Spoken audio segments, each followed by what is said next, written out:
விஸ்வர் அந்த மூவியோட first of all பார்த்தீங்கன்னா ஆக்டர் நம்ம சியான் விக்ரம் வந்து வேற லெவலில் பண்ணியிருக்காரு. அது இல்லாமல் அதோட முக்கியமாக அதோட மியூசிக்கல் நம்ம ஜிவி பிரகாஷ் கொடுத்ததுனால வந்துட்டு மியூசிக்கலும் தாறுமாறாக இருக்குது. நம்ம தலைவரோட ஆக்டிங் தாறுமாறாக இருக்குது. அதில் வந்து ட்ரீசர் சூப்பராக இருக்குது. இதில் பாகம் 2 தான் கொடுத்துருக்காங்க. பாகம் 2 ட்ரீசரே செம்மையாக இருக்குது. பாகம் 1 எப்படி இருக்குன்னு தெரியல. படம் எப்படின்னு சொல்லி பார்ப்போம். It's waiting sir. கண்டிப்பாக வந்துட்டு நம்ம சித்தா மூவியே வந்துட்டு நம்ம ஸ்டார்டிங் பார்க்கும்போது அந்த ட்ரீசர்லாம் அந்த அளவுக்கு இல்லாத மாதிரி இருந்துச்சு. நம்ம மூவி வந்து செம்ம பயங்கரமான ஹிட் அடிச்சிச்சு. ஸோ நம்ம இதோட ட்ரீசரே இப்போ வேற லெவலில் இருக்கும்போது மூவி எந்த ஹிட் இருக்குன்னு நம்மளால ப்ரெடிக்ஷன் பண்ண முடியல. கண்டிப்பாக அதோட சூப்பராக இருக்கும். கண்டிப்பாக இருக்கும்.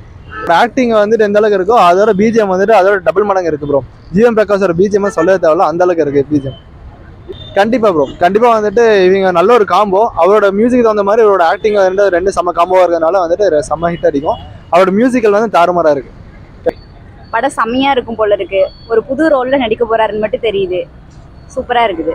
லுக் ஆக்சுவலா இது இருமுகன் மாதிரி தெரியுது அந்த லுக் பாக்குறதுக்கு. பட் ஸ்டோரி பொறுத்து அவரோட கேரக்டர் சேஞ்ச் ஆகும்போது அது நல்லா தெரியும்னு நினைக்கிறேன். ஸோ சஸ்பென்ஸோட தான் முடிக்க போறாங்க. படம் பார்த்துட்டு வந்து ஃபுல்ஃபில்னஸே இருக்காது எப்படியும். ஏன்னா பார்ட் 1 தெரிஞ்சாதான் பார்ட் 2 வந்து என்னவா இருக்கும் அப்படி கண்டிப்பா ஒரு எக்ஸ்பெக்டேஷனோடய தான் இருக்கும்னு நினைக்கிறேன். ஜிவியை சொல்லவே வேணாம், எப்பொழுதுமே ஒரு செம்மையா தான் போடுவாரு. சூப்பரா இருக்கு. சித்தா ரொம்ப ரீச் ஆன ஒரு மூவி, எல்லாருக்குமே ரொம்ப பிடிச்ச மூவி. ஸோ அவரோட டைரக்ஷனுங்கும் போது எல்லாருக்கும் அது ஒரு பெரிய எக்ஸ்பெக்டேஷன் இருக்கும். ஓகே, அவரோட மூவின்றதுனால இதுல வேற மாதிரி எதிர்பார்க்கலாம் அப்படின்ட்டு. ஆக்சுவலாக தெரியல. ஆனால் விக்ரம் அவங்களோட ஆக்டிங்கை பார்க்கும்போது அவருக்கு எல்லா டேரக்டர் கூடயும் நல்ல கோஆர்டினேஷன் இருக்கும்னு நினைக்கிறேன். ஆக்சுவலாக இந்த பிஜிஎம் இதெல்லாம் பார்க்கும்போது நேம் பார்க்கும்போதே செம்மையாக இருக்குது. ஸோ நியூ ரோலாக இருக்குமோன்னு ஒரு எக்ஸ்பெக்டேஷன் இருக்குது. மூவி வந்தால் கண்டிப்பாக போய் பார்த்துடணும் ஃபர்ஸ்ட். அதான் அந்த நேம் பார்க்கும்போதே கொஞ்சம் டிஃபராக தெரியுது. ஸோ படம் வந்து அந்த அளவுக்கு ரொம்ப ஃபயர் லெவலில் இருக்கும்னு எக்ஸ்பெக்ட் பண்ணுறேன். தெரியல, படம் வந்தால் தான் தெரியும்.